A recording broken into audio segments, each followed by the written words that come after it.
Olá, façamos hoje a leitura do artigo intitulado Discussão acerca do ensino por competências, problemas e alternativas.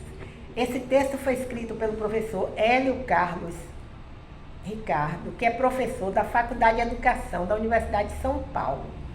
E o artigo foi publicado na revista Cadernos de Pesquisa, volume 40, número 140, páginas, entre as páginas 605 a 628,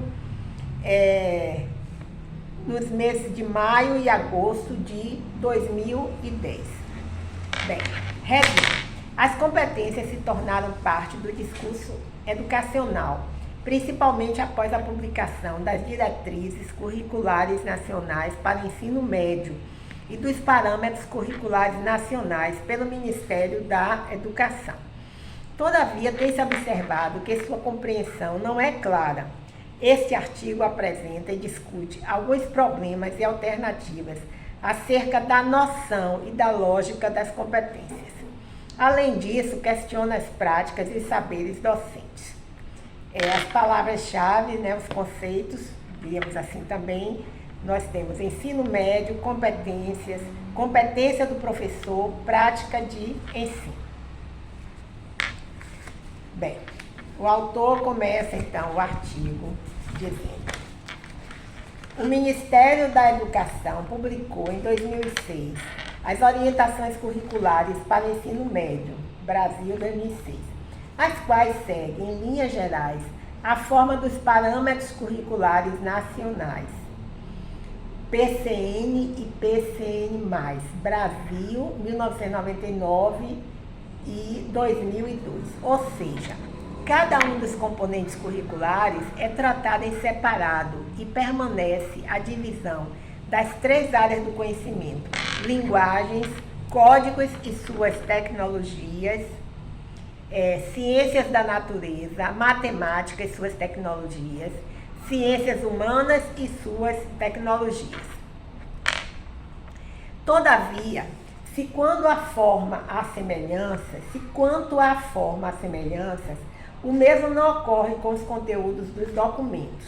Os primeiros PCNs e PCN+, tinham como referência diretrizes curriculares nacionais para ensino médio, DCNEN, de onde herdaram, entre outras coisas, os princípios pedagógicos da interdisciplinaridade e da contextualização para a estruturação de um currículo por competências. As orientações curriculares de 2006 não seguem necessariamente as mesmas diretrizes e, portanto, os textos de cada um dos componentes curriculares diferem em seus encaminhamentos teórico-metodológicos. Enquanto alguns desses componentes seguem na direção de implementar o ensino por competências, outros sugerem seu abandono. Muitas discussões poderiam surgir de um estudo analítico comparativo desses documentos, mas isso excederia o objetivo deste artigo. Aí tem uma nota aqui de rodapé, numerada com o número 1, diz assim: alguns comentários a respeito desse documento podem ser encontrados em Ricardo Custódio Rezende Júnior, em 2008, publicado em 2008. O que permanece, passados mais de 10 anos desde a Lei de Diretrizes e Bases, LDB, de 1996, a qual desencadeou a elaboração desses documentos, é que todos eles ainda se encontram distantes do contexto escolar. Ou seja, sua implementação ainda não ocorreu. Ricardo, 2002. Além disso, alguns pressupostos básicos desses documentos permanecem pouco claros aos professores, até mesmo na formação inicial, conforme verificaram Santos, Campos e Almeida, 2005, e Ricardo Zieberstein, 2002, 2007 e 2008. Zieberstein. Pode-se dizer que o principal deles é a noção de competências, ou seja, o ensino é a noção de competências ou o ensino por competências, o qual já foi alvo de muitas críticas, as DCNAM, mas seria possível compreender a noção de competências para além de uma subordinação da escola ao mercado de trabalho ou de uma privatização do indivíduo? Ou ainda, poderia a noção de competências contribuir para a adesão dos alunos ao projeto formativo da escola? Assim, sem criar dicotomias entre opiniões contrárias e favoráveis, o objetivo deste artigo é expor os principais problemas identificados por alguns autores em relação à institucionalização de um ensino por competências, para, em seguida, apresentar outros autores que veem essa proposição como uma possível alternativa ao fracasso escolar. Entretanto, em ambos os casos, são questionados o papel da escola, os saberes e as práticas do professor e os conteúdos de ensino. Ao mesmo tempo em que os pressupostos e orientações contidas nos documentos oficiais parecem ser interpretados de muitas maneiras nas escolas, segundo alerta Silva, 2008. Torna-se fundamental discuti-los e compreendê-los, a fim de explorar os limites e possibilidades das propostas, se transformarem em efetivas mudanças no cenário escolar e, se implementadas, para qual caminho estariam apontando. Item número 1. O ensino por competências e seus problemas. As discussões sobre um ensino por competências, tanto na formação geral como na profissional, com ênfase para esta última, surgem nas décadas de 1960 e 1970, segundo Ropé e Tanguy, 1997, dependendo de cada país. Para as autoras, desde o início, a noção de competências esteve associada à ideia de formação e tende a substituir a noção de saberes na educação geral e a noção de qualificação na formação profissional, embora não sejam sinônimos. Segunda nota de rodapé, número 2, diz assim: Ropé e Tanguy, 1997, preferem utilizar o termo noção para designar as competências, a fim de reconhecer seu caráter extensivo e polissêmico, e que pode indicar mudanças sociais com usos diferenciados em lugares e épocas distintas. Bem, uma primeira interpretação para as competências seria de uma qualificação acrescida de um saber fazer, incluindo-se atitudes do empregado no ambiente de trabalho. Para Durkheim, isso acarreta uma arbitrariedade no estabelecimento dos contratos de trabalho, que seriam estruturados não apenas sobre a qualificação, mas na capacidade de torná-la disponível na empresa e em benefício desta, uma vez que é o empregador que irá avaliar as competências. Desse modo, as relações de trabalho serão estabelecidas pelo mercado, entre aspas, e longe de toda a proteção das convenções coletivas, o que coloca a individualização da relação salarial no coração do novo dispositivo. Fecha aspas. 2001, página 213. Além disso, o vínculo de aspectos subjetivos à qualificação poderia levar a políticas empresariais reprodutoras de situações de exclusão social dos trabalhadores marginalizados na divisão social do trabalho. Arruda, 2000. Acrescente-se a isso o surgimento de comunidades de comércio internacionais que exercem certa padronização nas regras de produção e concorrência e, por conseguinte, nas competências profissionais. Em certos casos, aspectos da personalidade dos trabalhadores, como responsabilidade, iniciativa, comunicação, empreendedorismo, são enfatizados em detrimento de qualificações técnicas, pois sobrevivem à automatização e parecem responder melhor às crises. Ou seja, espera-se uma formação para o trabalho de modo geral e não para uma ocupação específica. Esta última caracterizaria melhor o conceito de qualificação. Isso desloca a responsabilidade da formação para o sujeito. A emergência da noção de competências nessa perspectiva e a não percepção da qualificação como um processo histórico e social enfraquecem as conquistas coletivas e põem em conflito interesses pessoais e coletivos, liberando o Estado de regulamentações, uma vez que se fortalecem as relações entre empregado e empresa. Segundo Ramos, 2001, ainda seria possível, no entanto, estabelecer significados à noção de competências favoráveis aos trabalhadores, uma vez que o deslocamento conceitual da qualificação às competências ainda não estaria consolidado definitivamente em favor das classes dominantes, pois se trata de um fenômeno histórico. O mesmo não ocorre com o conceito de qualificação, o qual é bem consolidado na sociologia e seus significados se construíram historicamente. Ao mesmo tempo em que se atribui a origem da noção de competências à educação técnico-profissional, sua transposição para a educação geral, assim como suas críticas, exigem cuidados, pois são formações distintas, ainda que estejam imersas em um mesmo contexto histórico e sociocultural. Nesse sentido, ambas as formações buscam responder de diferentes maneiras às mudanças sociais.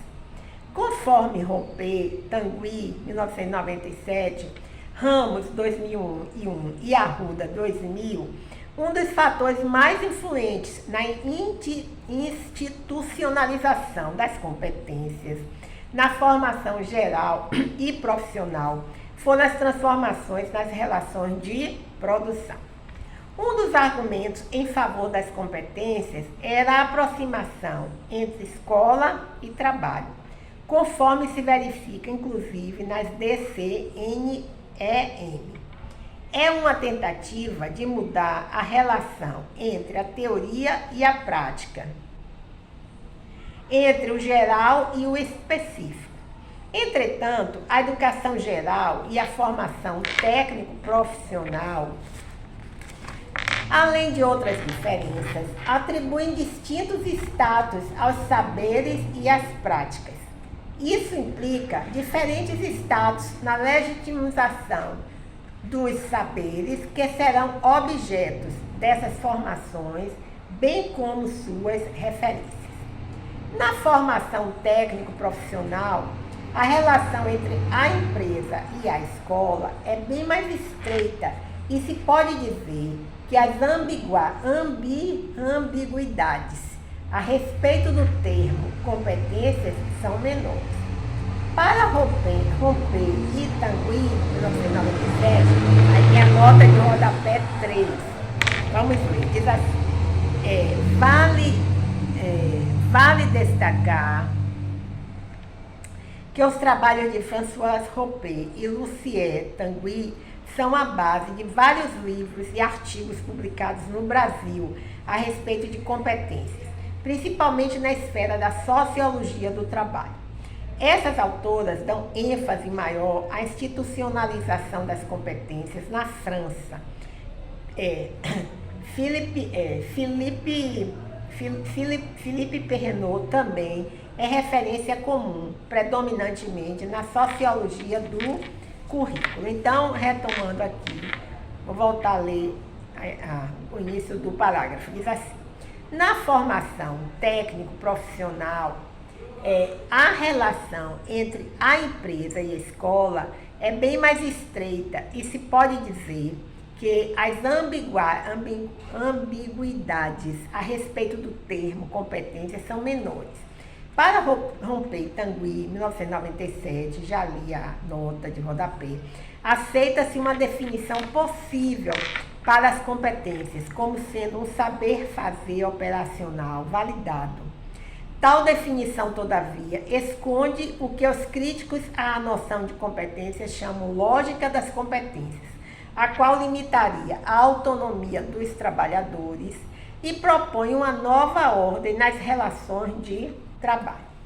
Ao assumir as competências como um saber fazer operacional validado, entre aspas, saber fazer operacional validado, entre aspas, entende-se que as qualificações adquiridas na profissão são temporárias, ao contrário de um diploma, que certifica um título.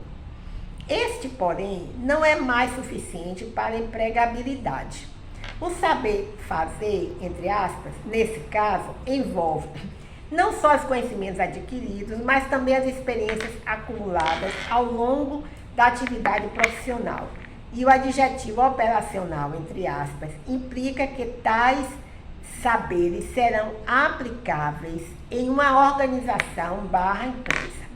Esses saberes terão que ser validados, entre aspas, ou seja, serão confirmados pela formação e pelo controle das funções exercidas na empresa, pois apenas a titulação, praticamente entendida como a qualificação, não é mais garantia de competência.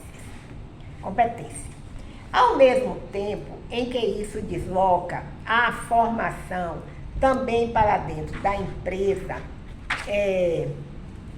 esta reconhecerá as qualificações adquiridas pelo empregado e irá classificá-lo e remunerá. O lado perverso dessa nova forma de relação se consolida em uma individualização do sujeito.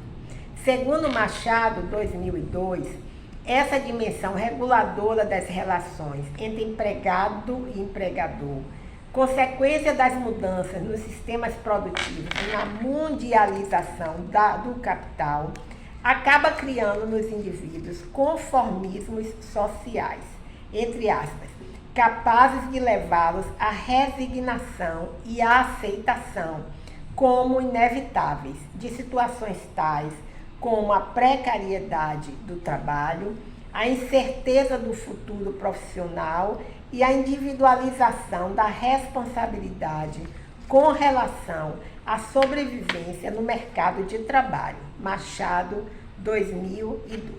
Tem uma nota de rodapé aqui, número 3, que na verdade me passou despercebida, porque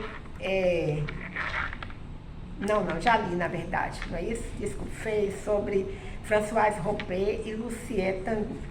Bem, vamos avançar. Machado, 2002, página 95.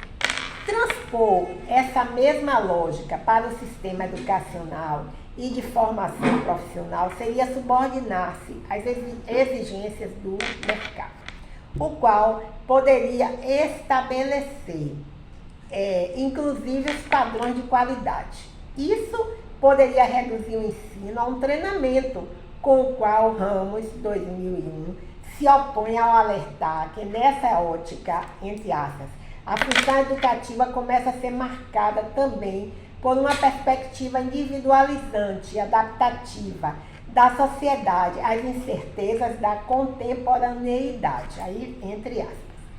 Ramos, 2001, página 131. Para a autora, certo determinismo tecnológico que sustenta os argumentos dos documentos oficiais do MEC em favor de uma formação para o trabalho e a cidadania encobriria um fatalismo. 2 pontos. Vamos ver aqui uma citação de Ramos, 2001, que está na página 135. Diz o seguinte: Dilui-se todas as expectativas de se olhar o mundo por um outro viés, de se contestar o que parece instituído e único, de se efetivar a organização coletiva que transcenda aos ideais personalistas, subjetivistas e ou produtivistas, mas que apontem no sentido da construção de projetos sociocoletivos emancipadores. Embora não se possa atribuir com exatidão a adesão das diretrizes curriculares nacionais à lógica das competências, entre aspas, causam certo incômodo quando esses documentos assumem que vamos transcrever um trecho que está em Brasil, 1999, página 73. Na verdade, são os parâmetros, o Ministério da Educação, só uma parte aqui, publicou em 2006 as orientações curriculares para ensino médio, Brasil 2006, as quais seguem em linhas gerais a forma dos parâmetros curriculares nacionais, PCN e PCN+, Brasil 1999. Então, aqui é transcrito do PCN.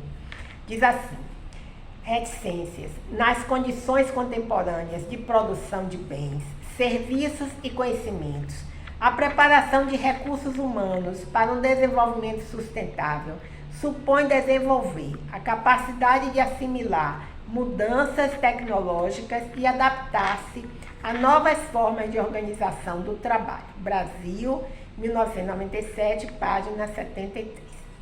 Um possível desdobramento dessa concepção é que o homem se torna um mero recurso humano, deixando de ser sujeito e passando a ser um objeto do capital moderno. É a empresa e na empresa que se dará a validação das competências, com vistas à classificação e à remuneração. Assim, a lógica das competências pode ser sintetizada em uma frase: é o indivíduo que faz o seu cargo e o seu salário. Tanguy, 1997. Em certo sentido, isso pode indicar uma autonomia ao trabalhador e é plausível esperar que haja um aumento da sua escolaridade e uma valorização de seus saberes práticos. Entretanto, pode haver uma falsa autonomia, que acabaria por levar ao enfraquecimento das classes. Aí tem uma citação aqui de Machado, de 1998, que está na página 84, diz assim: o reconhecimento e a avaliação das competências, fundamentados em processos de negociação individualizada, contribuíram para moldar uma certa concepção de sujeito e de autonomia, voltada para o desenvolvimento da capacidade adaptativa e para enfraquecer a solidariedade informada pelos interesses coletivos, como consequência do aumento da competição entre os indivíduos. Machado, 1998, página 84. A adoção de tal modelo, também na educação geral, chamado por Machado, 1998, modelo de competências, opõe-se a um projeto educacional emancipador. 4. A nota de rodapé diz o seguinte: assume-se aqui a perspectiva de Paulo Freire para esse termo. Então, dando continuidade. A adoção de tal modelo, também na educação geral, chamado por Machado, 1998, modelo de competências, opõe-se a um projeto educacional emancipatório. Aí vem a nota de rodapé 4 que eu li. Pois mesmo considerando os distintos pontos de partida dos alunos, conforme ressalta as DCNEM, não há garantias de que os pontos de chegada serão iguais. Além de um isolamento das categorias profissionais e de um conformismo diante das diferenças de salário, a lógica das competências faz ver como inevitáveis a instabilidade do emprego e a precariedade do trabalho, decorrentes das imposições do mercado, e das transformações econômicas atuais. Cresce, portanto, a visão pragmática, utilitária e imediatista das formações e as expectativas pessoais são intimidadas pelas incertezas. A perda de direitos e benefícios sociais, segundo DeLuise, 2001, passa a ser, entre aspas, a regra do jogo, fecha aspas, na conjuntura atual. Ao orientar a organização dos currículos e dos programas escolares, a noção de competências, ou a chamada pedagogia das competências, Roupeto, Tingui, 1997, Ramos, 2001, Machado, 1998, faz com que as escolas se abram para o mundo econômico e busquem atribuir um sentido prático aos saberes escolares. Poder-se dizer que a transposição dessa noção para a educação geral teria um princípio de busca de justiça social, pois muitos alunos que fracassam na escola têm êxito no ensino profissional. No entanto, a lógica das competências aponta também para outro caminho, qual seja o da privatização do indivíduo, que passa a ser tão livre quanto lhe for permitido. E, se antes a escola era vista como uma promessa de emprego, agora passa a ser vista como um caminho para a empregabilidade, sob a responsabilidade de cada um. Ou seja, o que antes seria um projeto de sociedade passa a ser encarado como um projeto de indivíduos adaptáveis. Em suma, esse cenário possibilita o surgimento de uma nova ética. 2 pontos, aí vem uma citação de Ramos, 2001, página 302, que diz o seguinte: parece haver uma atrofia dos sujeitos coletivos e da própria sociedade civil, cujo sentido volta a ser de espaço em que se estabelecem as relações privadas, sob a ética da liberdade individual. Sob essa concepção, o indivíduo encerra-se como realidade completa em si mesma e estabelece o interesse particular como finalidade última de todas as suas ações. Ramos, 2001, página 302. Frequentemente, se encontra nas definições para as competências um viés cognitivo de adaptação à realidade, ou de contínua apreensão da realidade e de novas competências, visando a novas adaptações, raramente para a superação ou ainda a transformação dessa realidade. Dessa forma, a construção do conhecimento e a adaptação do indivíduo ao meio se confundem. Talvez por essa razão, é comum associar a noção de competências com o princípio do aprender a aprender. Sem uma compreensão precisa, isso poderia favorecer a implementação da lógica das competências e, ao mesmo tempo, levar ao esvaziamento dos conteúdos escolares. Esse esvaziamento ocorreria na medida em que há um deslocamento da valorização atribuída à aprendizagem realizada pelo indivíduo sozinho, em detrimento da aprendizagem pela apreensão de saberes elaborados. O conhecimento torna-se exclusividade do indivíduo e circunstancial. Nesse sentido, a compreensão da realidade será sempre parcial e descontínua, de maneira que as ações desses indivíduos passam a ter como referência fundamental seus interesses e necessidades particulares.